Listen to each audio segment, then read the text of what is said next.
ሰላምና ጤናን እንደ ሁልጊዜው ለናንተ እየተመኘሁኝ ዛሬም ተከስተናል። የዛሬው የመጽሐፋችን ርዕስ የካራማራ ግራሮች የሚለው መጽሐፍ ነው። ዛሬ የምናየው ከመጽሐፉ ቀጣይ ክፍል ወታደር ሲራክ የሚለውን ክፍል ይሆናል። ወታደር ሲራክ ማን ነው? አብራችሁኝ ቆዩ።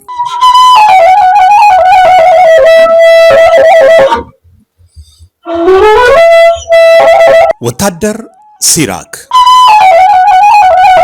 ታሪክ ሊነግረኝ የመጣው እንግዳዬ ለረጅም ጊዜ የሀፍረት በመሰለ ፈገግታ ውስጥ ቆይቶ እውነት ለመናገር እኔ ስለ አባቴ ብዙ የማውቀው ዝርዝር ታሪክ የለም፣ ግን አንዳንድ ቤት ውስጥ ሲወራ እሰማቸው የነበሩትን ታሪኮች ልነግርሽ ይችላለሁ አለኝ። እኔም ብዙ እንደማላስጨንቀው ደግሜ ነገርኩት።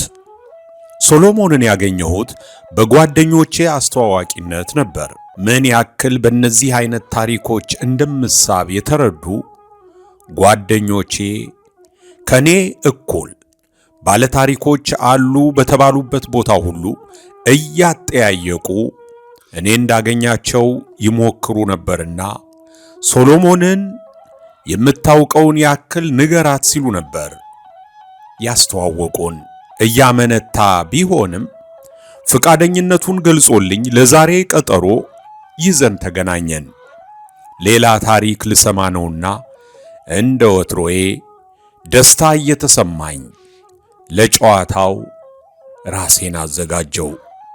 ሶሎሞን ጋር ቀጠሮ ስንይዝ ቤት ውስጥ የሚገኙ የአባቱን ያለፈ ሕይወት በምስሉ የሚያወሳ የፎቶ ቅሪት ካለ እንዲያመጣልኝ አደራ ብየው ስለነበር ከተወወቅ በኋላ ወሬ ስንጀምር የመጀመሪያ ጥያቄ የነበረው ፎቶቹን አመጣልኝ የሚል ነበር። አዎ፣ ግን መኪና ውስጥ ነው ትቼው የመጣሁት፣ ይቅርታ አድርጊልኝና ይዤው ልምጣ ብሎኝ በፍጥነት እየተራመደ ወጥቶ ሄዶ ከወደ ሆዱ ገፋ ያለ የካኪ ፖስታ ይዞ ተመለሰ። በጉጉት ከእጆቹ ላይ ተቀበልኩ። ውስጡንም ከፍቼ ከመመልከቴ በፊት ፖስታውንና እርሱን እያፈራረኩ ተመልክቼ ይሄ ሁሉ የቆየ ፎቶ ነው ስል በመገረም ጠየቅኩት። ያውም እንደ ንብረት ቤተሰቡ ሁሉ ተከፋፍሎት ለኔ የደረሰኝ ነው። ቁጥራቸው ከዚያ በላይ መሆኑን በመስማቴ እየተገረምኩ ፎቶዎቹን በጥንቃቄ እያወጣው መመልከት ጀመርኩ። በፎቶው ላይ የማየው ወጣት ሰው ልክ አሁን አጠገቤ የተቀመጠውን ወጣቱን ሰሎሞንን በእጅጉ ይመስላል። የፎቶ አነሳሱ ሁኔታና አለባበሱ በወቅቱ በጣም ዘናጭ ከነበሩ ወጣቶች መሃል ቀዳሚው ስፍራ ላይ የሚቀመጥ እንደነበር አያጠራጥርም። በቅድሚያ በሲቪል ልብስ የተነሳቸውን ፎቶዎች ተመልክቼ ፍላጎቴ ወደ ነበረው በወታደራዊ አለባበስ ወደ ተነሳቸው ትኩረቴን አደረግኩ። እጅግ የገረመኝ በወታደራዊ አለባበስም ሆኖ ሲመለከቱት አለባበሱ ከእርሱ ጋር ተስማምቶ ዘናጭ እንደነበር አስረግጦ ይናገራል። ረዘም ያለ ቁመናና መካከለኛ ሰውነት ያለው ሰው ነው። በፎቶ ላይም ቢሆን አቋሙን ሲመለከቱት ሰውነቱ የስፖርት እንደሆነ መገመት ያስችላል። ከወታደር ቆቡ ስር ያለው ፊቱ ፈገግታ ደምቆበታል። ይህ የፊቱ ገጽታ በተለያየ ጊዜ ከተነሳቸው ፎቶዎች ላይ በተመሳሳይ መልኩ ሳይቀየር የኖረ ነው። ፎቶዎቹን አይቼ ሳልጨርስ ቀና ብዬ ወደ ሶሎሞን እየተመለከትኩ አባትህ በጣም ዘናጭና ፎቶ መነሳት የሚወዱ እንደነበሩ መገመት የቻልኩ መሰለኝ። ሶሎሞን ከሚነካካው ሞባይል ላይ ቀና ብሎ አይቶኝ እየሳቀ የሚገርምሽ አርጅቶም ቢሆን ፎቶ መነሳት ይወድ ነበር። አስቦበት ካልተዘጋጀ በስተቀር በአጋጣሚ ፎቶ መነሳት አይፈልግም። እናታችን ደግሞ ከርሱ በተቃራኒ ናት። እንዲያውም ስለ ድሮ ሁኔታቸው ስትነግረን ፎቶ በየጊዜው መነሳት ከመውደዱ የተነሳ ገንዘብ ታባክናለህ በሚል ሁሉ ይጨቃጨቁ እንደነበር ነው ሲል ግምቴን አረጋገጠልኝ። ትኩረቴን ወደ ፎቶዎቹ መልሼ ቆየው። በመጨረሻም አንዲት ፎቶ ከሌሎች ተለይታ ትኩረቴን ሳበችኝ። በእጃቸው መሃል ያለችው ጠመንጃ እስከ ዛሬ በምስል ካየኋቸው ጠመንጃዎች የተለየች ነበረች። በመሆኑም ለጥያቄ ወደ ሰሎሞን ቀና ብዬ ጠየቅኩ። የጠመንጃዋን ስያሜ ታውቀዋለህ? ለእኔ እንግዳ ሆነችብኝ። በፎቶው ላይ ደጋግሜ ባያትም ስለ ስያሜዋ ግን እድሉ እያለኝ ጠይቄ ለመረዳት አስቤ አላውቅም። በዝምታ ራሴን በገባኝ ነቅንቄ ፎቶዎቹን ሰብስቤ በጥንቃቄ ወደ ካኪ ፖስታው መልሼ ከፊት ለፊቴ ላይ አስቀመጥኩትና እስከ ዛሬ ካየኋቸው ፎቶዎች በብዛቱ ተወዳዳሪ ያላገኘሁላቸው የአባትህን ፎቶዎች ናቸው። ቅድም እንዳልኩሽ ሌሎች ወንድሞቼና እህቶቼ ተከፋፍለው ወስደዋቸው ነው እንጂ እጅግ ብዙ ናቸው። ይገርማል አልኩት፣ የእውነት ተገርሜ ስለነበር። ቀጥዬም ስለ አባቱ የውትድርና ሕይወት በተለይም ካራ ማራ ስለዘመቱበት ጊዜ የሚያውቀውን እንዲነግረኝ ጠየቅኩት። በእጁ መሃል ሲያሻሸው የነበረውን ሞባይል ከመሃላችን ከነበረው ጠረጴዛ ላይ አስቀምጦ ወደፊት ጠጋ ብሎ እየተቀመጠ አባቴ ሲራክ መኮንን ይባላል። በተደጋጋሚ እርሱም አያቶቼም እንደነገሩኝ በልጅነቱ አዲስ አበባ ሄዶ ይማር ነበር። የእናቱ ቤተሰቦች አዲስ አበባ ነበር የሚኖሩትና እነርሱ ጋር ትምህርቱን መማር ቀጠለ። ይሁን እንጂ በተደጋጋሚ የዘውድ አገዛዙን ተቃውሞ ከሚወጡ ተማሪዎች ጋር በመታየቱ በየጊዜው ስሞታና ማስጠንቀቂያ ለአያቶቹ ሲደርስ ምናልባት ትኩረቱን ያስቀይረዋል በማለት ከትምህርቱ ጎን ለጎን ለቤተሰቡ ወዳጅ ከሆኑ የጣሊያን ዜጎች ጋር ጋራዥ ውስጥ ስራ እንዲጀምር አደረጉት። አባቴም የጀመረው ስራ ደስተኛ አድርጎት ስለነበር ትምህርቱን ሙሉ በሙሉ አቋርጦ በጋራጅ ሙያ ተሰማራ። በዚህ መሃል የመንግስት ለውጥ ተደረገ። በኋላም ወደ ቤተሰቦቹ በመመለስ እዚህ በመኖር ላይ እያለ እናታችን ጋር ለመተዋወቅ ቻሉ። ይህ ትውውቃቸውም ቤተሰብ ጋር ከመድረሱ በፊት በሶማሊያ በኩል የሚቃጣው የወረራ ሙከራ ያሰጋት ኢትዮጵያ በሊቀመንበሯ በኩል ለመላው ሕዝብ የእናት ሀገር ጥሪን አስተላለፈች። በዚህም የክተት ጥሪ አባቴ ከጓደኞቹ ጋር በመሆን በእጩነት ተመለመለና ወደ አዲስ አበባ ተመልሶ ሄዶ ታጠቅ ጦር ሰፈር ለስልጠና ገባ።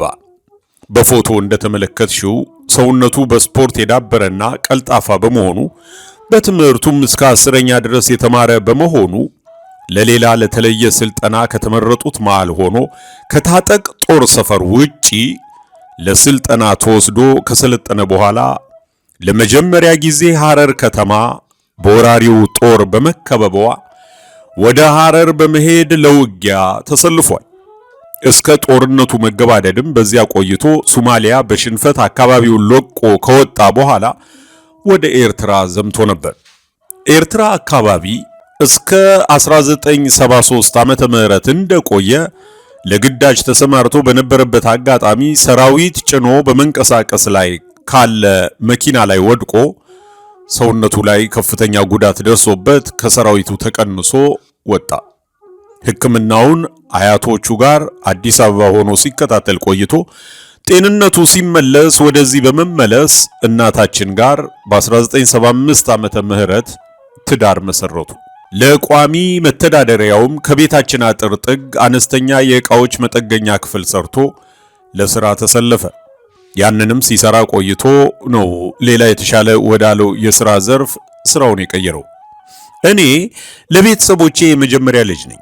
የሚገርምሽ ስለ ውትድርና ሕይወቱ እንደ ጓደኛው ሊያወራኝ ይፈልጋል።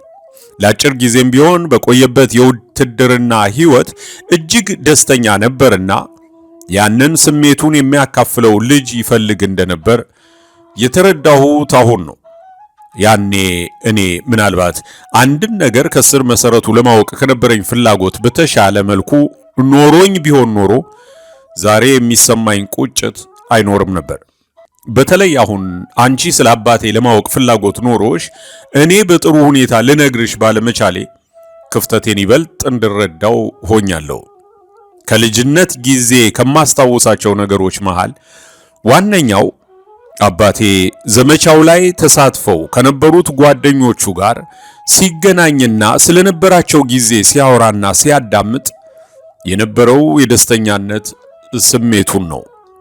ብዙ ጊዜ እርሱ ወደ ጓደኞቹ ከሚሄደው በበለጠ እነሱ ወደ ቤታችን ይመጡ ነበር ይመስለኛል። እናታችን ለእርሱ እንግዶች እጅግ በጣም እንግዳ ተቀባይ ነበረች። እንዲያውም ስለ ጦርነቱ የነበራቸውን ጨዋታ ራቅ ብላ ተቀምጣ በፍቅር ታዳምጥ እንደነበር ከሁለቱም ሰምቻለሁ። እኔም ነፍስ ካወቅኩ ጊዜ ጀምሮ በጥቂቱ ስለ ሁኔታው ያየሁትን አስታውሳለሁ። ጓደኞቹ ወደ ቤት ሲመጡ እስኪወጣ ብለን ሻይ ቡና እንበል አይሉትም።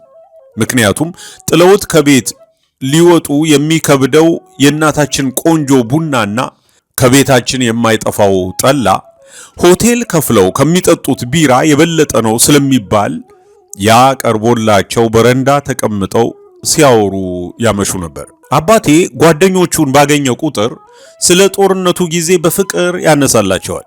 በተለይ ካራማራ አብረውት ዘምተው ከነበሩት ጋር ሲገናኝ ቤቱን የጦር ስትራቴጂ ማሰልጠኛ ክፍል ይመስል ነበር። አባቴ በተደጋጋሚ ሲናገር ያደመጥኩት ለዘመቻ ተመልምሎ እስከሚሄድ ድረስ ለውትድርና የነበረው ግምት እጅግ ዝቅተኛ እንደነበር ነው። በተለይ ለወታደራዊው መንግስት ወታደር ሆኖ ለማገልገልም ምንም አይነት ፍላጎት አልነበረውም። ወደ ዘመቻው የተቀላቀለበት ስሜትም ምንም እንኳ ስርዓቱን ባልቀበል እኔስ ከማናንሼ ከሚል የመነጨ ጓደኞቹን በመከተል ነበር።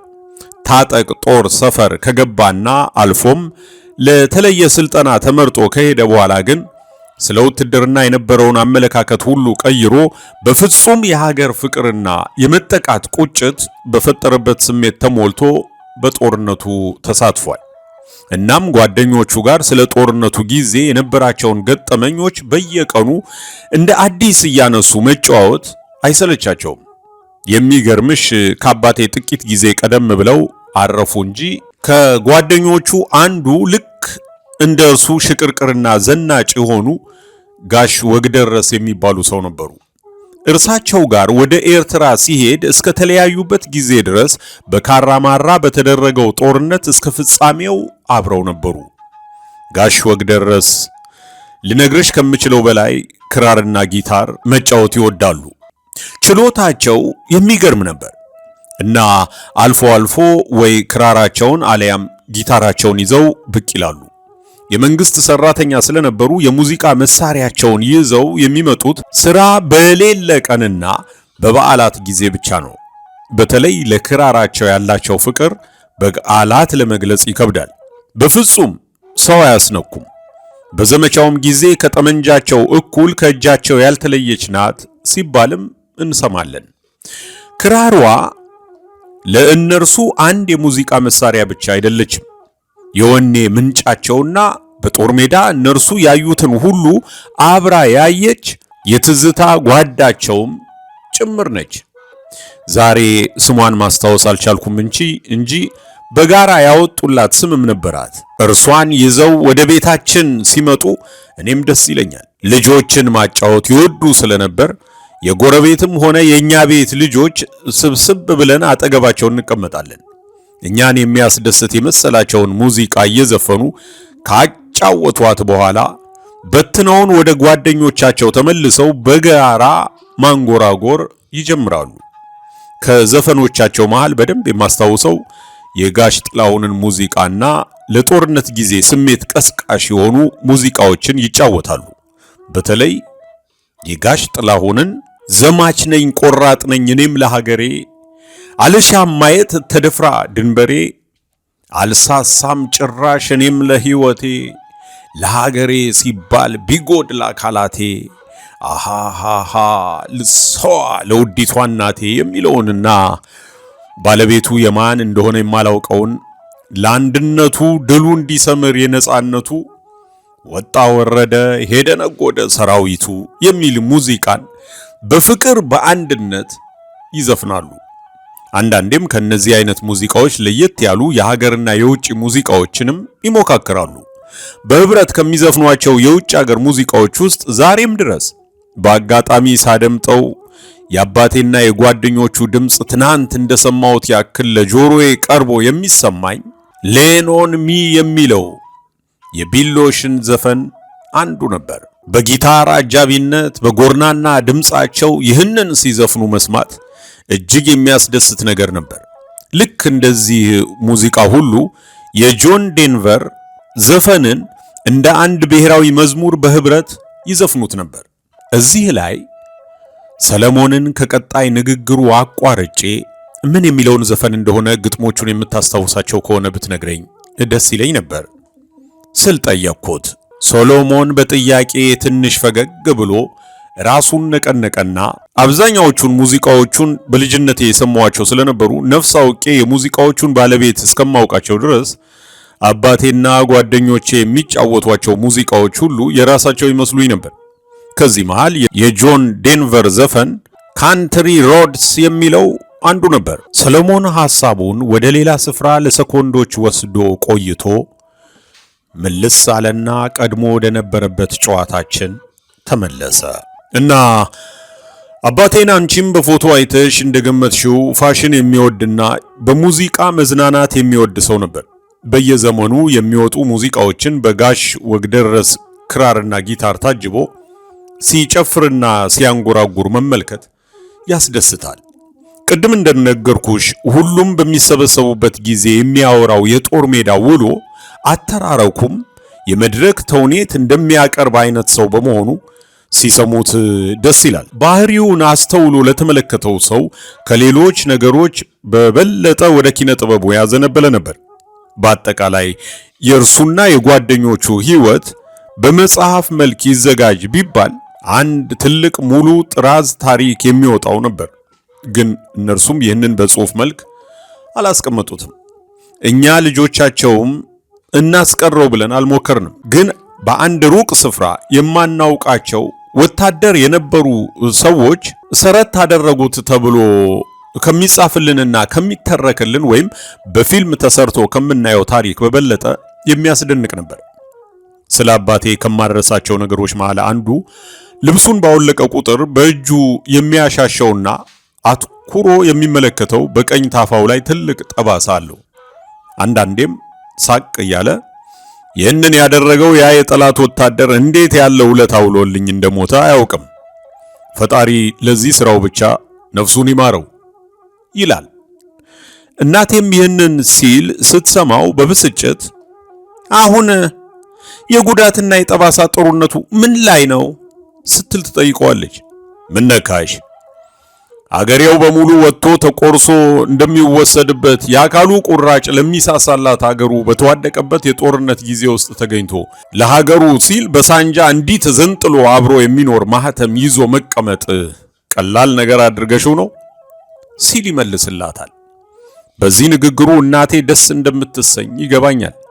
ምክንያቱም የምትወዳቸውን ነገሮች ሁሉ ሰብስበሽ ወደ አንድ ገጽ ስታመጫቸው እጅግ የበዛ የጀግንነትና የተጋድሎ ታሪካችን ሲተረኩ ማዳመጥ የምትወድ እንደሆነች መገመት ይቻላል። አባቴ የጠላት ወታደር ሳንጃ ስለተወለት ጠባሳ የነገረኝን በትንሹ አስታውሳለሁ። ጦርነቱ ወደ መቋጫው በተቃረበበት ጊዜ ነበር። ጠላት ተስፋ እየቆረጠ ሲመጣ በማጥቃትና በመሸሽ መሃል ሆኖ ግራ ተጋብቷል። ምክንያቱም ጦርነቱ እርሱ በእቅድ በነደፈው ልክ መሄዱን ትቶ ባላሰበው አቅጣጫ ሆኖ ክፉኛ ጥቃት እየደረሰበት ነበር። ለኛ ደግሞ ከእጃችን እንዳይወጣ የምንሟሟትለት የነበረው ተስፋችን እንደ አዲስ ተወልዶ መንገድ እየመራ የድሉን አቅጣጫ እያመላከተን ወደፊት የምንገፋበት ነበር። ከላይ የፀሐይ ሐሩር እየለበለበን ከእግራችን ስር ደግሞ መሬቱ ብረት ምጣድ ላይ እንደተጣድን እየጠበሰን ግንባር ለግንባር ገጥመን የጥይት አረር በጠመንጃችን አፈሙዝ እንወራወራለን። ጠላት መውጫ እንዳያገኝ በሁሉም ግንባር ተከቧል። ይህን ለእኛ ምን ማለት እንደሆነ እናውቃለን። ጠላት ሀገራችንን በመውረር በወገኖቻችን ላይ ላደረሰው በደል ዋጋውን የምናስከፍልበት ሰዓት ማለት ነው። ወደ ኋላ የሚመለከት የለም። የወደቀውን ጓድህን እያነሳህ ወደፊት ለማሸነፍ ብቻ መሄድ።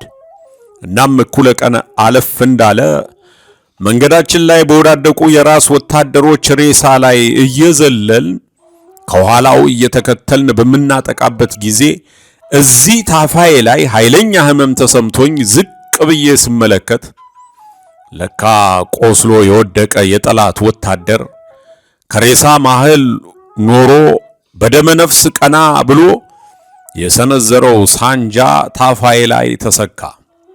የሚገርመው ታፋዬ ላይ የሰካውን ሳንጃ ሳይነቅል እርሱን ምርኩዝ አድርጎ ለመነሳት ይሟሟት ነበር።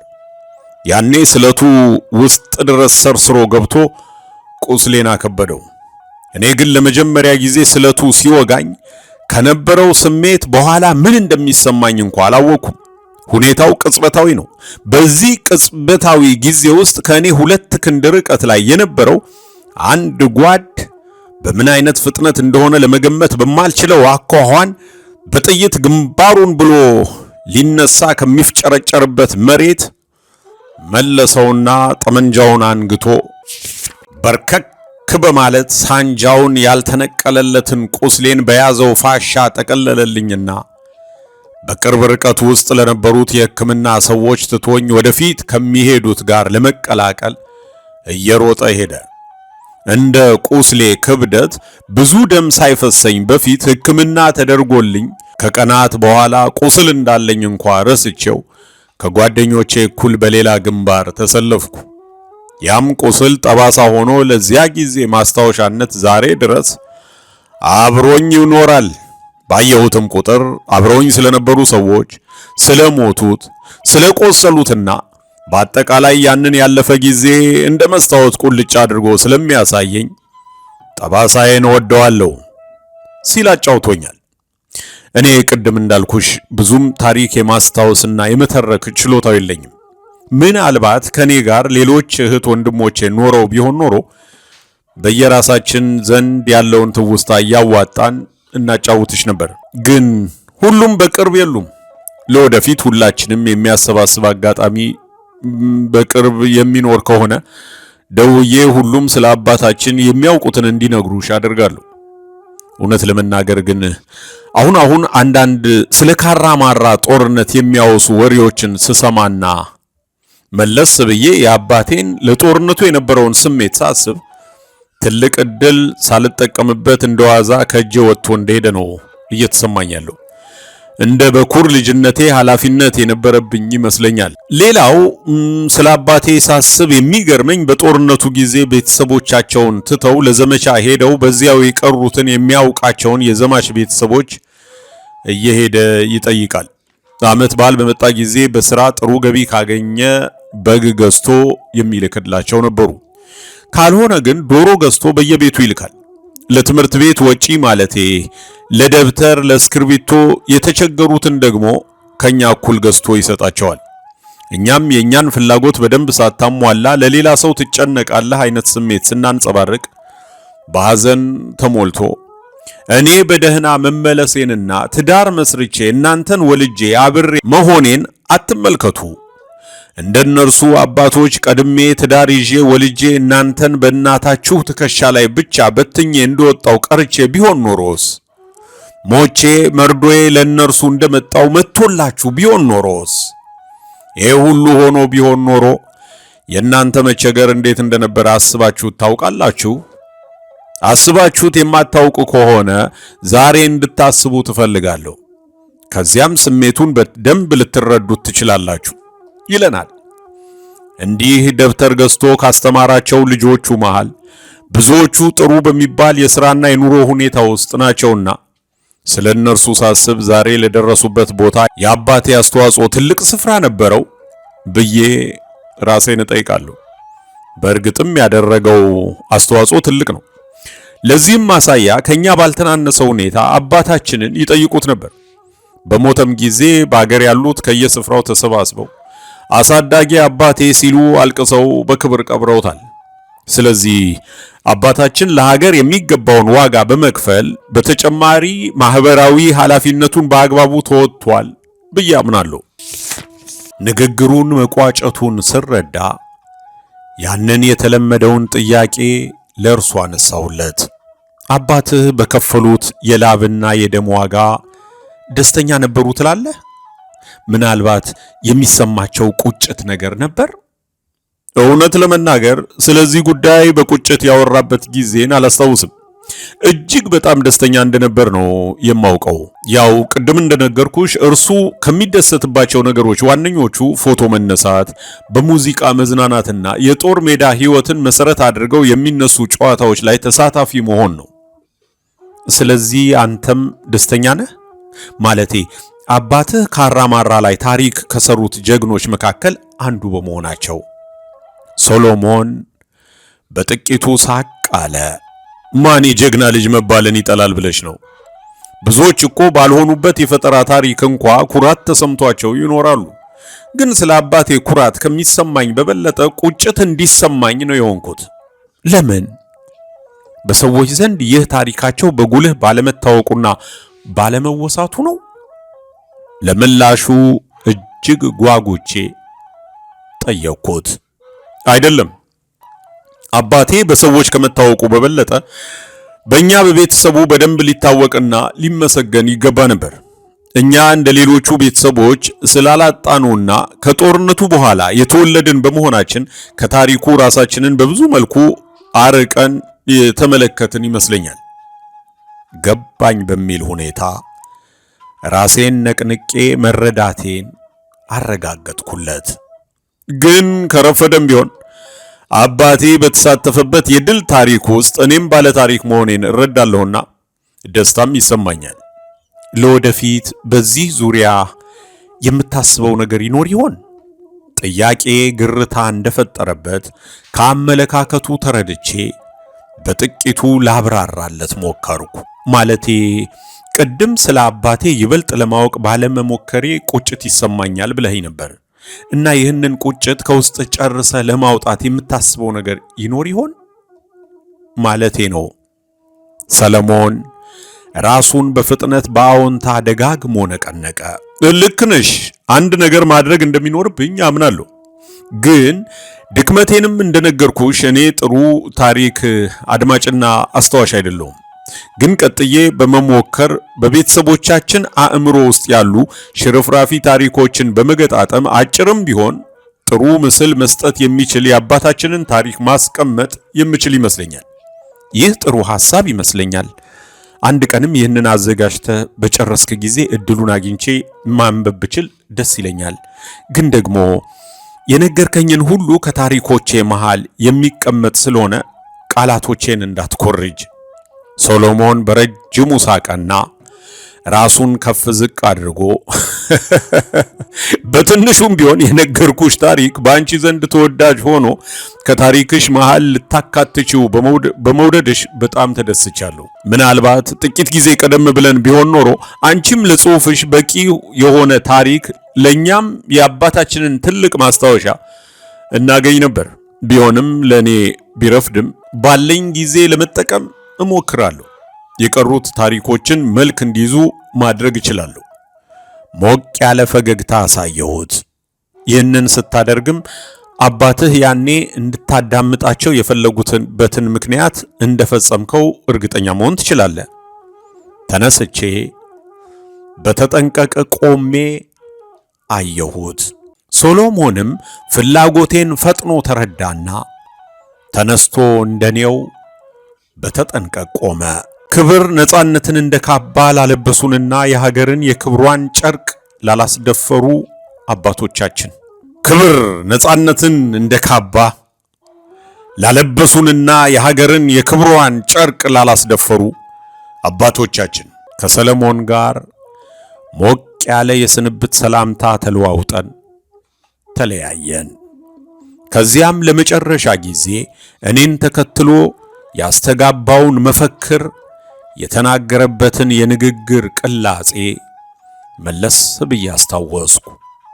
ድምፁ ውስጥ ኩራት፣ ቁጭት፣ ናፍቆትና እልህ ተደበላልቀው ነበር ያደመጥኳቸው። መንገዴን ቀጠልኩ። የካራማራ ግራሮች የዛሬ የወታደር ሲራክ ታሪክ በዚሁ ያበቃል። በቀጣይ ባለ ታሪክ እስክንገናኝ ቸር ይግጠመን።